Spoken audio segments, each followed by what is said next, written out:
그런 어떤 자동화의 꿈을 놓고 봤을 때 좀 이상적인 목표는 로봇이긴 하죠. 그렇죠. 그래서 엔비디아가 한 2등, 3등, 뭐 10등 밀려나도 그 인공지능 써서 어마어마한 거 만들어서 1등이 나오는 게 핵심이라고 봐요. 네네.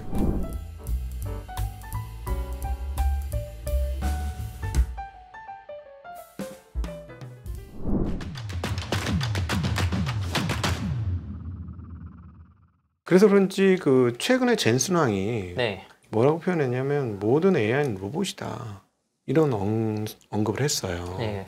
그러니까 그 엔비디아 입장에서는 GPU 시장이 계속적으로 화랑이 되고 되려면 또 다른 다음 어떤 문명 세대의 가장 강력한 문명의 이기에 자신의 이 시스템을 넣으면 되겠다라고 생각한 게 아닌가 하는 생각이 들고, 뭐 어차피 우리 꿈은 우리가 컴퓨터 쓰고 스마트폰 쓰고 인공지능 쓰는 것도 자동화가 꿈이잖아요. 그렇죠.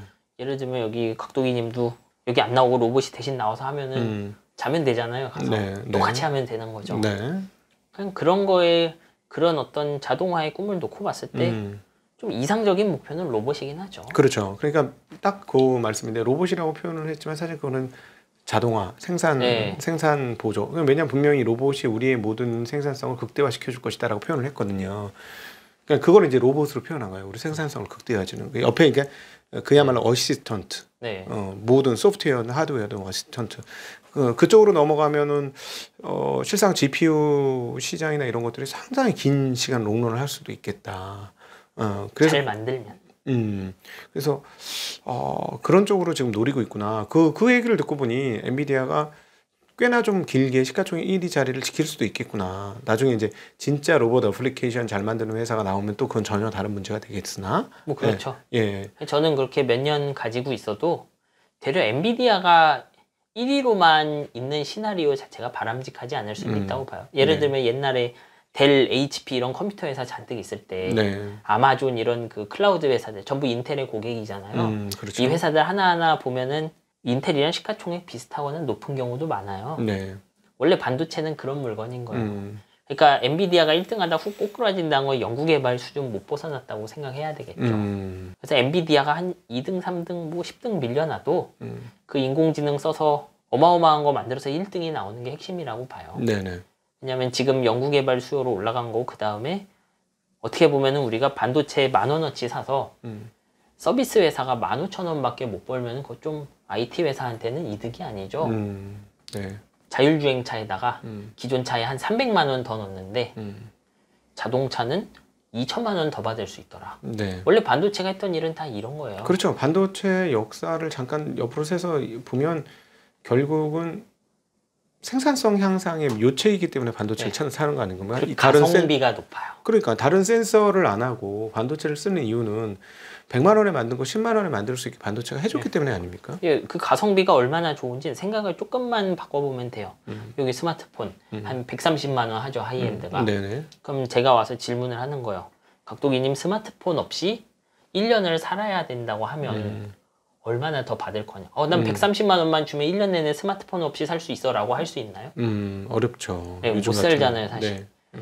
그러면 이제 액수를 계속 높여요. 얼마 주면 스마트폰 없이 1년 살래요? 이런 식으로. 네. 이거 뭐 몇천만에서 억까지 나오는 사람도 있을 거예요. 그러겠죠. 실제로는. 네. 뭐 연봉이 10억인 사람은 1억을 줘야 되겠지. 그러니까 그렇게 보면은 고작 130만 원으로 이 사람한테 1억 원의 밸류 주는 거예요, 반도체. 네. 그런 형태의 발전을 원하는 것이죠, 인공지능 돌아갈 때. 네. 지금은 인공지능 재밌는 거 나오고 멀티모달 하지만 지금 나오는 언어 모델 그대로 뭔가 사업해 보기에는 갸우뚱하는 경우가 많아요. 결국 인공지능 앱 중에 제일 많이 쓰는 건 그냥 챗GPT예요. 네네. 오픈 AI.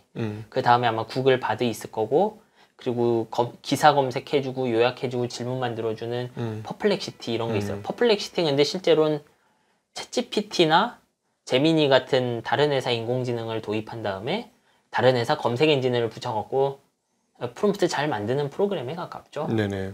그렇게 보면 결국 딱 그 수준에 있는 거예요. 우리에게 뭔가 자동으로 뭔가 쓱쓱 해주고 스마트폰 뭔가 바꿔주는 녀석은 아니고 검색해주고 요약해주고 농담하고 이런 거에 가깝다는 거죠. 근데 최근에 이제 그 오픈 AI의 챗GPT의 4, 5까지 보면 아주 뭐 감정 표현까지 할 정도로 이 의사소통이 거의 흡사 사람처럼 네. 그렇게 되고는 하는데 저는 그러면 그걸 보면서 결국 가장 좋아할 사람은 애플 아닐까 하는 생각이 들었어요. 왜냐하면 애플 시리가 사실상 상당히 멍청이었잖아요. 특별히 한국어 저는 시리 꺼놓고 다닌 지가 5년이 넘어요. 근데 지금도 보면요. 네. 시리 쓰기 힘든 이유 사실 정확하게 얘가 뭘 잘하는지도 모르겠다. 어떻게 보면은 대부분의 사람은 시리를 쓸 때 버튼 누르기 싫어서 말로 거는 경우가 대부분이죠. 그렇죠. 예를 들어 운전할 때 뭐 내비게이션 찾아줘 뭐 이럴 때 제일 효용이 네. 높은 거잖아요. 그러면 네. 챗GPT 같은 인공지능이 시리 자리에 들어가면 뭐가 가능해지냐 이걸 질문을 해야 되겠죠. 많지 않을까요? 왜냐하면 그건 입력 장치의 변화잖아요. 입력 장치를 손으로 하던 걸 입으로 하면 예를 들어서 내가 이제 그 서류를 적어놓고 이걸 여기서부터 여기까지는 표로 좀 만들어줘. 이 숫자들을 뭐 이렇게 하면 만들어준다던가. 근데 그런 걸 하려면은 네. 실제로는 GPT 같은 인공지능 자체 발전보다는요. 네. 요 녀석이 그 애플 그 폰 안에 들어가는 어플리케이션에 직접 손을 대고 그거를 조작하는 방법을 한번 학습을 시켜야 돼요. 네. 그러니까 이 지금 있는 인공지능들 특징이 어떠냐면 학습이 오래 걸린다는 건데 얘 보면 엑셀표 같은 건 잘 만들어요 GPT가. 네. 왜냐하면 그거 만드는 법 HTML 이런 거 만드는 법을 학습을 했기 때문에 그래요. 네. 근데 우리들은 스마트폰 받으면 난생 처음 보는 인기 없는 앱도 몇 번 띡띡띡 누르면은 쓰잖아요. 네네. 근데 그렇게 조작하는 건 좀 힘들어요 지금 인공지능이 우리 사람처럼 앱을 하나 뭔가를 예. 펼쳐서 그게 뭐 하는지 이해하기는 쉽지 않다. 왜냐면 얘는 첫 보면 딱이 내가 아니에요 인공지능은. 그렇죠. 네. 대부분 이 인공지능이 할 수 있는 건 프롬프트라고 하는 입력 창에다가 지켜야 되는 규칙을 몇 개 넣어주고 그 규칙에 따라서 그 시간대로 시간 순서대로 일하게 하는 거 이런 것들이죠. 네네. 그러니까 저만 쓰는 예를 들면 애플의 수억 명 사용자 중에 한 수십 명 정도만 쓰는 그런 앱이 있다. 그러면 그런 건 또 잘 못해요. 그러겠죠. 네. 학습이 안 돼 있으니까 그죠? 네. 네. 그리고 그걸 학습시켜줄 가능성도 사실상 없고요. 그렇죠. 도저히 비용 예. 대비 뭐 이런 게 안 나오니까 효용이. 맞아요. 예. 그런 것들을 고민해봐야 된다는 거예요. 그러니까 생각보다 지금 스마트폰 안에서 할 수 있는 게 많지 않은 거죠. 그러니까 아마 이건 애플도 알고 뭐 삼성도 알 거예요. 하려고 하면 기존의 번역기 좀 잘 되고 기존의 그 STT, TTS 조금 더 잘 되고 이런 건 있죠. STT, TTS. 그 말한 걸 글로 바꾸거나 글을 목소리로 바꾸거나 네네. 이런 것들은 좀 잘 되죠 예전보다. 네. 근데 그 다음에 폰으로 그럼 뭘 하지? 이런 게 문제인 거예요. 예를 들면 마이크로소프트에서 이런 걸 만들 수 있어요. 인공지능을 도입한 다음에 내 컴퓨터 안에 있는 엑셀 파일, 파워포인트를 뒤져서 그 정인성 작가가 만든 혹은 정인성 작가 얼굴이 있는 PPT를 찾아줘 이런 거 시킬 수 있거든요. 그럼 얘는 실제로 어떻게 돌아가냐면 PPT 파일 열어서 내용물을 확인하는 법을 학습시킨 다음에 네. 그냥 컴퓨터 안에 있는 파일 전체를 얘가 다 열어보고 다니는 거에 가까워요. 특정 범위에. 네. 그런 것들 정도는 할 수 있는 거예요. 근데 이거는 그 인공지능이 사람과 비슷한 어떤 존재가 컴퓨터 안에 들어가 있다기보다는 네.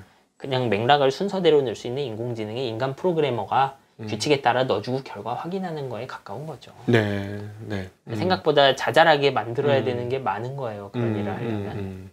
그러면 빅테크들이 정말 말도 안 되게 미친 수준의 설비 투자를 지금 하긴 했는데 그럼 이걸 상업화로 도출시키는 게 미래가 안 보이는데 계속 갈 수는 없을 거 아닙니까? 근데 해보긴 해야 되니까 뭐 예를 들면 오픈 AI는 이미 2년 가까이 했지만 구글이나 다른 회사들이 이제 한번 해보는 거잖아요. 네. 이제 설치 끝나고 1년 정도 해봤으려나 뭐 네. 그런 상황인 거죠. 그럼 더 해볼 수 있죠. 실제로 뭔가 좀 새로운 거 나오고 이미지도 넣었더니 좀 사용자들 만족도 올라가고 이제 그렇게 계속 사용례를 찾다가 그 예전 퍼플렉시티보다 훨씬 응용 능력 좋은 사람이 와서 챗GPT랑 우리 로봇이랑 이런 거 연결했더니 좀 되더라 이런 식으로 뭔가 하나 터져주길 기대하는 거라고 봐야 되겠죠. 어떻게 보면 계속 창의력을 자극하는 게 가장 중요한 일이죠 여기서. 그 다음에는 이제 좀 어느 정도 운에 맡겨야죠.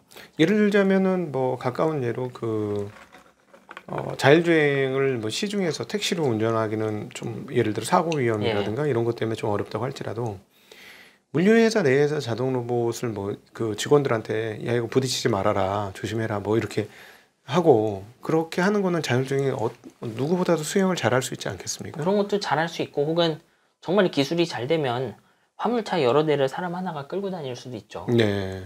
운전자는 한 명만 되고 그렇죠. 그 플릿이라고 해야 되나? 뭐 그렇게 우르르르 몰려다니긴 할 수 있는 거잖아요. 그러니까 자동차를 열차처럼 끌고 간다는 얘기시잖아요. 그렇죠. 네. 이제 그렇게 해보면 한국에서 물류가 GDP의 2몇 %인가 그 정도 된다는데 그러면 한국만 놓고 봐도 GDP 한 1,500조 원이라고 하면 2%면 한 2,500조, 한국이 2,400조예요. GDP. 네. 그러면 한 2%에도 3, 40조 네. 부가가치잖아요. 2%면 한 50조 가까이 되는 거죠. 그러면 한국 같은 나라 하나만 건드려도 그만큼 밸류 나오면 전 세계 비즈니스 하면 사실 해볼만 하잖아요. 네네. 그런 식으로 자동화가 들어가면 GDP 퍼센트 단위로 먹을 수 있는 산업은 많은 거예요. 네. 기술을 안 해놓을 수 없죠. 그러니까 사실은 또 우리의 빅테크들은 미국 회사라고는 하지만 미국인들만을 상대하는 건 아니고 전 세계가 고객이니까. 네, 뭐 항상 그렇죠. 예. 그러니까 시장이 시장이 워낙 크니 마치 중국의 제조업체들이 한번 만들 때 미친 듯이 많이 만들듯이 여기서 성공을 하면 끝도 없는 고객층이 있어서 작은 거 하나만 잘 자라게 터져도 굉장히 큰 일이 될 수 있다. 전 그래서 지금 나온 발표들 예를 들면 TSMC AI는 진짜다라고 하기도 했고 AI 수요 진짜다.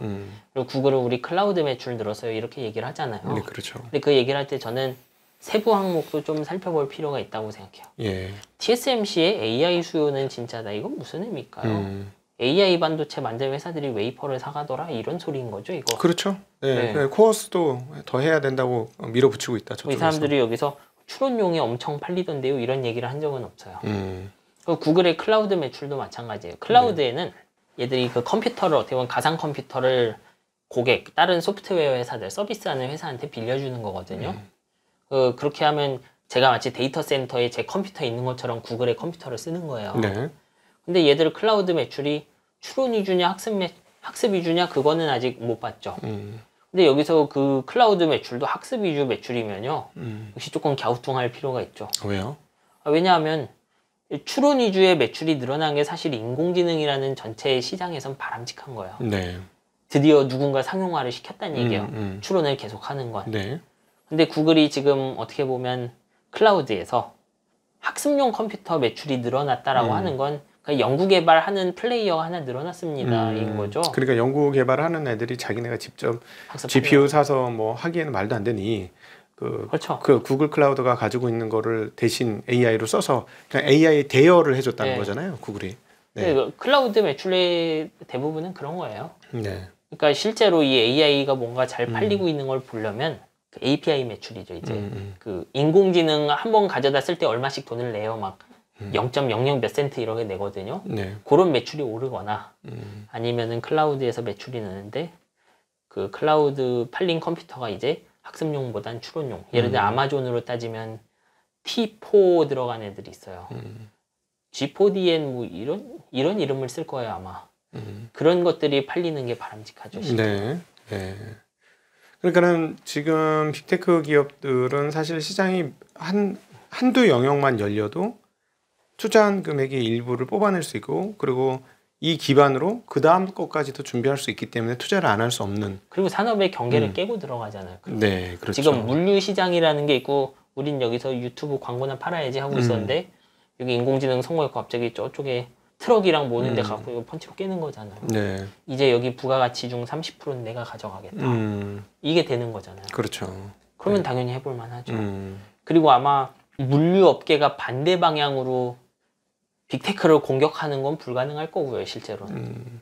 성공하면 일방적이잖아요. 그렇죠. 실체가 아직 없는 거죠. 적이라고 규정하기에는 물류 하시는 분들 입장에서는 적이 정확하지 않은 거지. 네, 왜냐하면 실제로 물류 회사를 운영하는 사람 입장에서는 확실히 이득도 있을 거고요. 네. 어떻게 보면 기술이 만들어지고 나면은 그 다음에는 뭐 어떤 정치적인 이유로 여기 못 들어가도 책임이 따라오진 않죠. 네. 기술 개발 성공했잖아요. 그냥 좀 운수가 없어갖고 저쪽에서 길을 막은 것이지. 그러니까 투자해 볼 만한 거죠. 하긴 뭐 그 실제 상황들을 보면 제가 이제 그 자율주행, 반자율주행이나 자율주행 좀 써보면 사고 위험이 현저하게 줄어드는 거는 확실합니다. 뭐 지금도 그럴 거예요. 네, 지금 수준에서도. 왜냐면은 제가 운전하는 거 정말 싫어하는 게 제가 잠이 잘 오더라고. 운전만 하면 잠이 와요. 그래서 네. 깜박깜박 졸 때가 있어요. 근데 이게 자율주행을 걸어놓으면 최소한 내가 했을 때 이게 사실은 시속 100km로 가면 한 1초에 엄청난 길이를 가는 거잖아요. 네. 그럴 때 약간 보장이 되더라고요. 그래서 이거 써본 결과 사고 확실히 덜 나겠다 이걸 쓰면. 뭐야 그 10만 마일 주행당 사고율 이런 거는 지금 자율주행 아니고 옛날 자율주행들도 꽤 좋긴 해요. 네네네. 근데 실제로는 항상 도시 하나에서만 택시 운영하고 이러는데 그 이유가 그 학습 문제예요, 사실. 네. 특정 AI 학습시키고 거기 있는 HD맵이라고 해서 고해상도 지도가 있는 데서만 막 주행할 수 있고 그런데 이제 테슬라식 방법 어떻게 보면 챗GPT에 가까운 그런 놈으로 자율주행차를 만들면요. 네. 그냥 좀 스무스하게 잘 해요. 되게 기존 자율주행은 그 어떤 적응력이라고 해야 되나? 네. 주변 봐가면서 이제 우리의 전문 용어 유도리 있게 못하는 경우가 많았어요. 네. 그래서 그 자율주행차의 거동이 확확 변하는 경우가 많았죠. 네네. 진짜로 초기 자율주행은 그래서 고속도로용이랑 시내용이 따로 있었어요. 네. 실제로 주행해보면 고속도로인데도 시내처럼 가야 되는 경우가 있고 시내인데도 이제 고속도로처럼 달리면 안 되지만 네. 그 주변을 살펴야 되는 조건은 고속도로 같은 경우도 많고 이렇게 네. 세상에 짬짜면에 가깝단 말이에요. 근데 그런 거 잘하는 게 지금 챗GPT 같은 인공지능들이에요. 그 과거의 챗봇들이랑 차이잖아요. 과거의 챗봇은 노인과 대화용, 어린이와 대화용, 누구랑 대화용, 영어용, 한글용 이렇게 만들었는데 혼자 다 해먹고 있잖아요. 네네네. 막 영어, 한글을 섞어서 막 질문하면 섞어서 답하고 텍사스 사투리로 바꾸라면 바꾸죠. 네. 그런 어떤 적응력과 유도리 차원에서 드디어 무기를 하나 얻은 셈인 거죠. 네. 그럼 만에 하나 이게 응용 어플리케이션 쪽에서의 그 진도가 좀 늦게 될 경우에는 네. 학습용 AI를 다 깔고 나서 다음 스텝이 생각보다 늦게 가는 순간 이게 조금 뭔가 어그러질 가능성도 있는 거네요. 왜냐하면 지금은 확실히 투자가 들어가고 있으니까 현금은 줄어도 뭐 어떻게 보면 감가상각 맞는 거 아니까 한 재무제표상으로는 오케이잖아요. 네네. 근데 어느 순간 이게 한 3, 4년 이렇게 했는데 투자는 계속 먹고 더 큰 인공지능 만들겠다고 했는데 정작 쓰는 사람이 별로 없어요. 그러면 당연히 다른 산업들과 다를 리가 없죠. 구조조정이 나오죠. 그러면 네네네. 뭐 그건 당연한 거예요. 어떻게 보면. 네. 그러니까 어떤 사업이 됐건 이게 그 사기업이 하는 일이기 때문에 몇 년 지나면 결과 보여줘야죠. 네네. 그래서 사실은 그 완전히 신세상이 열린 것처럼 보이긴 하지만 일부 위험성은 도사리고 가지고 가고 있는 그런 상황이다. 그냥 우리 눈으로 봤을 때도 챗GPT 이후 2년 지났는데 우리 핸드셋이나 이런 것들이 생각보다 큰 변화가 없잖아요. 짧은 시간은 아니죠. 네. 쓰긴 써요. 저는 퍼플렉시티 쓰니까 금융에서는 아주 좋더라고요.